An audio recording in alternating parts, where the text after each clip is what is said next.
Hi all, എല്ലാവർക്കും my not ബുക്കിലേക്ക് സ്വാഗതം. So ഇന്നത്തെ വീഡിയോയിൽ നമ്മൾ ഡിസ്കസ് ചെയ്യാൻ പോകുന്നത് ലാഭം നഷ്ടം എന്നീ ടോപ്പിക്കിൽ നിന്നുള്ള കുറച്ച് ക്വസ്റ്റ്യൻസ് ആണ്. സോ ഇതിന്റെ ഓൾറെഡി ഒരു ക്ലാസ് ഞാൻ ചെയ്തിരുന്നു. അതെല്ലാവർക്കും ഇഷ്ടപ്പെട്ടു എന്നറിഞ്ഞതിൽ വളരെയധികം സന്തോഷമുണ്ട്. സോ രണ്ടാമത്തെ പാർട്ടാണിത്.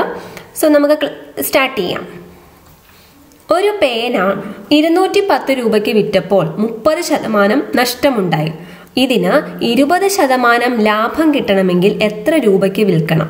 അതായത് ആ ഒരു പേന 210 രൂപയ്ക്ക് വിറ്റു, അപ്പോൾ 30% നഷ്ടമുണ്ടായി. അപ്പൊ അതിനകത്ത് എന്ത് വേണം? 20% ലാഭം കിട്ടണമെങ്കിൽ അത് എത്ര രൂപയ്ക്ക് വിൽക്കണം എന്നാണ് ചോദിച്ചിരിക്കുന്നത്. അപ്പൊ ഇത് എങ്ങനെ കണ്ടുപിടിക്കാം? അപ്പൊ ഇത് ഈ ഒരു പ്രോബ്ലം ഞാൻ പറയുമ്പോൾ നിങ്ങൾ ഇതൊന്ന് വേണമെങ്കിൽ വീഡിയോ പോസ് ചെയ്തിട്ട് ചെയ്തു നോക്കാം.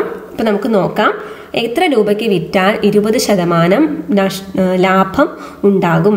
ഓക്കെ, അപ്പൊ നമ്മൾ ഇതിനകത്ത് എന്താ ചെയ്യേണ്ടതെന്ന് വെച്ചാൽ ആദ്യം തന്നെ ഞങ്ങൾ വാങ്ങിയ വില എന്ന് പറയുന്നത് ഒരു എക്സ് ആയിട്ട് എടുത്തു. ഓക്കെ, അപ്പൊ നമ്മളോട് എന്താണ് പറഞ്ഞത്? ഒരു പേന 210 രൂപയ്ക്ക് വിറ്റപ്പോൾ 30% നഷ്ടമുണ്ടായി. അപ്പൊ 210 രൂപയ്ക്ക് വിറ്റു. അപ്പൊ വാങ്ങിയ വില എക്സ്, അത് ഗുണം നഷ്ടമാണ് സംഭവിച്ചത്. നഷ്ടം എന്ന് പറഞ്ഞു കഴിഞ്ഞാൽ അപ്പൊ 30% നഷ്ടം എന്ന് പറഞ്ഞാൽ എത്ര രൂപയായിട്ട് എടുത്തു? 70. അതായത് 70% ഇൻറ്റു 100 ഈക്വൽ ടു 210. ഇതെല്ലാവർക്കും മനസ്സിലായി എന്ന് കരുതുന്നു. കാരണം വാങ്ങിയ വിലയാണ് എക്സ്, അത് ഇൻറ്റു ഇത്ര നഷ്ടം എന്ന് പറഞ്ഞു 70/100, അത്രയും ആ നഷ്ടത്തിന്റെ രൂപയാണ് പറഞ്ഞിരിക്കുന്നത്, ഈക്വൽ ടു 210. എക്സിന്റെ 70% എന്ത്?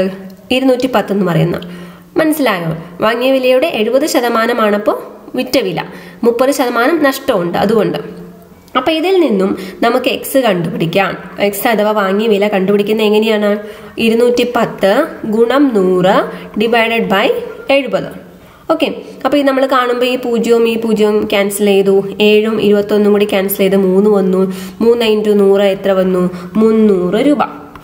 അപ്പൊ 300 രൂപയ്ക്ക് വാങ്ങിയപ്പോഴാണ് 30% നഷ്ടം ഉണ്ടായത്. ഇനി 20% ലാഭം ഉണ്ടാകണം. 20% ലാഭം ഉണ്ടാകണമെങ്കിൽ ഈ വിറ്റ വിലയുടെ സ്ഥാനത്ത് എത്ര കിട്ടണം എന്നാണ് നമ്മൾ നോക്കേണ്ടത്. അപ്പൊ 20% ലാഭം ഉണ്ടാകണമെങ്കിൽ ഇതുപോലെ എക്സ് ഇൻറ്റു, അത് എക്സിന്റെ സ്ഥാനത്ത് എന്തായിരുന്നു? വാങ്ങിയ വില ഇൻറ്റു നഷ്ടം ആയപ്പോൾ 70 എന്ന് എഴുതി, അതായത് 100 മൈനസ് 30 എന്ന് എഴുതി. അപ്പോൾ ലാഭമാകുമ്പോൾ നമ്മൾ എങ്ങനെ എഴുതണം? കൂട്ടണം. അതായത് വാങ്ങിയ വില, ഇപ്പൊ വിറ്റ വില സമം വാങ്ങിയ വില ഗുണം 120/100. 120 എന്ന് എഴുതാൻ കാരണം എന്താണ്? 20% ലാഭമായതുകൊണ്ട്. വാങ്ങിയ വില എത്രയാണ് ഇപ്പൊ നമ്മൾ കണ്ടെത്തിയത്? 300 രൂപയാണ്. അപ്പൊ 300 ഗുണം 120/100. ഈ പൂജ്യവും ഈ 2 പൂജ്യങ്ങളും ക്യാൻസലായി. അപ്പൊ 3 ഇൻറ്റു 120 എന്ന് വരും. അപ്പൊ എത്ര കിട്ടും? 360 രൂപ. ഓക്കെ, അപ്പോൾ ഒരു പേന 210 രൂപയ്ക്ക് വിറ്റപ്പോൾ 30% നഷ്ടമുണ്ടായി. അപ്പോൾ വാങ്ങിയ വിലയും വിറ്റ വിലയും തമ്മിലുള്ള ബന്ധം എന്താണ്? വിറ്റ വില എന്ന് പറയുന്നത് വാങ്ങിയ വിലയുടെ 70% മാത്രമേ ആകുന്നുള്ളൂ. ഇനി അത് വെച്ചിട്ട് നമ്മൾ എന്ത് കണ്ടുപിടിച്ചു? വാങ്ങിയ വില കണ്ടെത്തി. ഇനി വാങ്ങിയ വില ഉണ്ടെങ്കിൽ നമുക്ക് ഇനി വിറ്റ വില എങ്ങനെ കണ്ടുപിടിക്കാം? ഇതിനകത്ത് ലാഭം എന്നാണ് പറഞ്ഞേക്കുന്നത്, അതുകൊണ്ട് ശതമാനം എത്രയായി? 120 എന്നായി. അപ്പൊ വാങ്ങിയ വില ഇൻറ്റു 120/100 ചെയ്യുമ്പോൾ 360 രൂപ എന്ന് കിട്ടും. അടുത്ത ചോദ്യം, 33 വസ്ത്രങ്ങൾ വിൽക്കുമ്പോൾ ഒരു കടക്കാരന് 11 വസ്ത്രങ്ങളുടെ വിറ്റ വില ലാഭമായി കിട്ടുന്നു.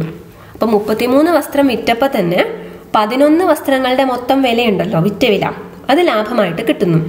എങ്കിൽ ലാഭശതമാനം എത്ര? ഓക്കെ, അങ്ങനെയാണ് ചോദിച്ചിരിക്കുന്നത്. ഒരു പ്രത്യേക തരത്തിലുള്ള ചോദ്യമാണ്. അപ്പൊ ഇതിന്റെ ലാഭശതമാനം കാണാൻ, ഇത് എക്സാമിന് നമ്മൾ ആലോചിച്ചുകൊണ്ടിരുന്നു കഴിഞ്ഞാൽ വളരെ ബുദ്ധിമുട്ടായി തോന്നും, സമയം പോകും. അപ്പൊ ലാഭശതമാനം എന്ന് പറയുന്നത് ലാഭം ഡിവൈഡഡ് ബൈ മുടക്കുമുതൽ എത്രയാണ് ഇൻറ്റു 100. ഇവിടെ ഞാൻ വാങ്ങിയ വില വിറ്റ വില എന്നൊന്നും ചേർത്തിട്ടില്ല. ലാഭം ഡിവൈഡഡ് ബൈ സാധാരണ നമ്മൾ എന്താ എഴുതുക? വാങ്ങിയ വിലയിൽ എഴുതുക. അപ്പോൾ വാങ്ങിയ വില എന്ന് പറയുന്നത് നമ്മുടെ മുടക്കിയ വിലയാണ്. പക്ഷെ ഇവിടെ 33 വസ്ത്രം വിറ്റ് കഴിഞ്ഞപ്പോൾ 11 വസ്ത്രങ്ങളുടെ വിറ്റ വില ലാഭമായിട്ട് കിട്ടി. മനസ്സിലായോ? അപ്പൊ നമുക്ക് എന്താണ്? 11 വസ്ത്രങ്ങളുടെ വിലയാണ് ലാഭം.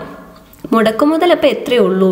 33-ൽ നിന്ന് 11 കുറച്ചു, 33-ൽ നിന്ന് 11 കുറച്ചു, അത് ഇൻറ്റു 100. മനസ്സിലായോ?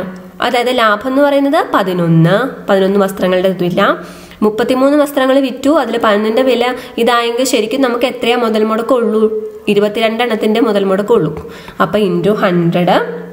ഓക്കെ, ഇങ്ങനെ ചെയ്യുന്നു. അപ്പൊ ഇങ്ങനെ ചെയ്യുമ്പോൾ അതിന്റെ ആൻസർ അത് കാൽക്കുലേറ്റ് ചെയ്ത് നോക്കുക, എത്ര വരും?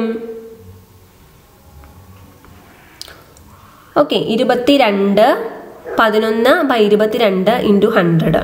അപ്പൊ ഇത് എന്ത് വെച്ചിട്ട് ആയിരിക്കാം? നമുക്ക് 11 വെച്ചിട്ട് ഇവിടെ നോക്കുക, 11 വെച്ച് ഇവിടെ 2 ആകും.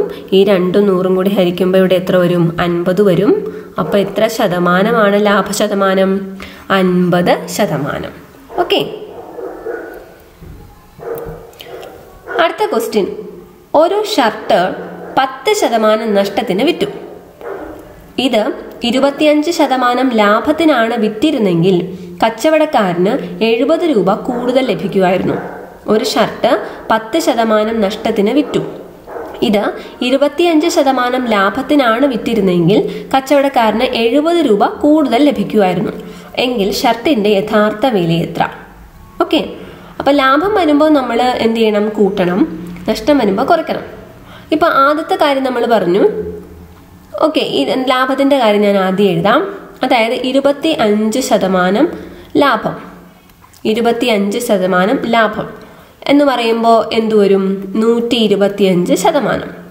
അതുപോലെ 10% എന്താണ്? നഷ്ടം എന്ന് പറയുമ്പോൾ എത്രയാണ്? 90% കിട്ടുന്നത് വിറ്റവില. അപ്പം ഈ രണ്ടെണ്ണത്തിൻ്റെയും കൂടി വ്യത്യാസം എത്രയാണ്? അതായത് 125, 90, അതിൻ്റെ വ്യത്യാസം എത്രയാണ്? ഇത് രണ്ടും കൂടി കുറച്ച് കഴിഞ്ഞാൽ എത്ര കിട്ടും നമുക്ക്? ഓക്കെ, 35. 5 0 5 3 9 12. അപ്പം 35%. അപ്പോൾ ഷർട്ടിന്റെ യഥാർത്ഥ വില എന്ന് പറയുന്നത്, ഓക്കെ, യഥാർത്ഥ വില കണ്ടുപിടിക്കാനായിട്ട് നമുക്കറിയാം 70 രൂപ കൂടുതൽ ലഭിച്ചു എന്നല്ലേ പറഞ്ഞത്. അതായത് 70 രൂപ എന്ന് പറയുന്നത് എത്രയാണ്? 70 രൂപ കൂടുതൽ ലഭിച്ചു എന്ന് പറയുമ്പോൾ 70 ഡിവൈഡഡ് ബൈ 35 ഇൻറ്റു 100. ഇതിങ്ങനെ എഴുതിയ വേറെ ഒന്നുമല്ല, 70 ഡിവൈഡഡ് ബൈ 35% ഇങ്ങനെയാണ് വന്നത്. അതിങ്ങനെ വന്നു. 70/35 ഇൻറ്റു 100 സമം 35 70 കൂടി ആവുമ്പോൾ 2. അപ്പം എത്ര രൂപയാണ്? 200 രൂപ. അപ്പോൾ ഒരു ഷർട്ട് 10% നഷ്ടത്തിനാണ് വിറ്റത്. പക്ഷെ ഇത് 25% ലാഭത്തിനാണ് വിറ്റിരുന്നെങ്കിൽ എത്ര രൂപ കിട്ടുമായിരുന്നു? 70 രൂപ കൂടുതൽ ലഭിക്കുമായിരുന്നു. അപ്പോൾ നമ്മളിങ്ങനെ നോക്കുന്ന ഇതാണ്. അപ്പോൾ ഷർട്ടിന്റെ യഥാർത്ഥ വില എത്ര? അപ്പോൾ 25% ലാഭമാണെങ്കിൽ 125, മറ്റേതാണെങ്കിൽ 90. അപ്പോൾ അതിൽ നിന്ന് കുറച്ച് കഴിഞ്ഞാൽ എത്ര കിട്ടും? 35%. ഈ 35% നമുക്ക് യഥാർത്ഥ വില അറിയാനായിട്ട് എന്ത് ചെയ്താൽ മതി? 70 രൂപ കൂടുതൽ, അതായത് ലാഭം കിട്ടുമായിരുന്നു എന്നല്ലേ പറഞ്ഞത്. അപ്പോൾ 70 ഡിവൈഡഡ് ബൈ 35/100 ചെയ്താലാണ് കിട്ടുക. 70 ഡിവൈഡ് ബൈ 35%. കാരണം ഈ 70 എന്നുള്ളത് കിട്ടുന്നത് എങ്ങനെയാണ്? യഥാർത്ഥ വില ഗുണം ഈ പറഞ്ഞ 35%. യഥാർത്ഥ വില ഗുണം 35% സമമാണ് എന്ത് കിട്ടുക? 70 കിട്ടുക. അതുകൊണ്ടാണ് യഥാർത്ഥ വില കാണാൻ 70 ഡിവൈഡഡ് ബൈ എന്ത് വന്നത്? 35%. മനസ്സിലായെന്ന് കരുതുന്നു. ഒന്ന് ചെയ്തു നോക്കുക, വർക്കൗട്ട് ചെയ്ത് നോക്കുക. ഒരു ഇച്ചിരി തിരിച്ചുള്ളൊരു ക്വസ്റ്റ്യൻ ആണ്. ഒന്ന് പ്രാക്ടീസ് ചെയ്ത് നോക്കാം. ഒരാൾ ഒരു കുട 50 രൂപയ്ക്ക് വാങ്ങിയിട്ട് 55 രൂപയ്ക്കാണ് വിൽക്കുന്നതെങ്കിൽ ലാഭശതമാനം എത്ര? ഓക്കെ, ഇതൊരു എളുപ്പമുള്ള ചോദ്യമാണ്. ലാഭം എന്ന് പറയുന്നത് എന്താണ് ശരിക്കും? ലാഭം എന്ന് പറഞ്ഞാൽ വിറ്റ വില മൈനസ് വാങ്ങിയ വില. വിറ്റ വില മൈനസ് വാങ്ങിയ വിലയാണ് എന്ത്? ലാഭം. അപ്പം എത്രയാണ്? 55 രൂപയ്ക്കാണ് വിറ്റത്, വാങ്ങിയത് 50 രൂപയ്ക്ക്. അപ്പം എത്രയാണ്? 5 രൂപയാണ് ലാഭം. അപ്പോൾ ലാഭശതമാനം എങ്ങനെ കണ്ടുപിടിക്കും? ലാഭം ഡിവൈഡഡ് ബൈ, കഴിഞ്ഞ ക്ലാസ്സിൽ ഞാൻ പറഞ്ഞിരുന്നു ഇതിൻ്റെ ഇക്വേഷൻസ് ഒക്കെ. ലാഭം ഡിവൈഡഡ് ബൈ എന്താണ്? വാങ്ങിയ വില. എപ്പോഴും അതാണ് എഴുതേണ്ടത്. ഇൻറ്റു 100. എപ്പോഴും വാങ്ങിയ വിലയാണ് ഛേദത്തിൽ വരേണ്ടത്. അപ്പം എന്താണ്? 5 ഡിവൈഡഡ് ബൈ 50 ഇൻറ്റു 100. ഓക്കെ, അപ്പോൾ ഇവിടെ എന്ത് വരും? 50 100 കൂടി ക്യാൻസൽ ചെയ്താൽ ഇവിടെ 2 വരും. 5 ഇൻറ്റു 2 എത്രയാണ്? I2 10. അപ്പോൾ 10% ലാഭശതമാനം ലഭിക്കുന്നത്. സോ ഇത്രയാണ് ഈ ഒരു ലെസണിൽ ഞാൻ ഉൾക്കൊള്ളിച്ചത്. Thank you so much for watching this video. നിങ്ങൾക്ക് ഈ ക്ലാസ്സുകൾ ഇഷ്ടമാവുന്നുണ്ടെങ്കിൽ ലൈക്ക് ചെയ്യാൻ മറക്കരുത്. അതുപോലെ നിങ്ങളുടെ കമൻസും സജഷൻസും ഒക്കെ രേഖപ്പെടുത്തുക.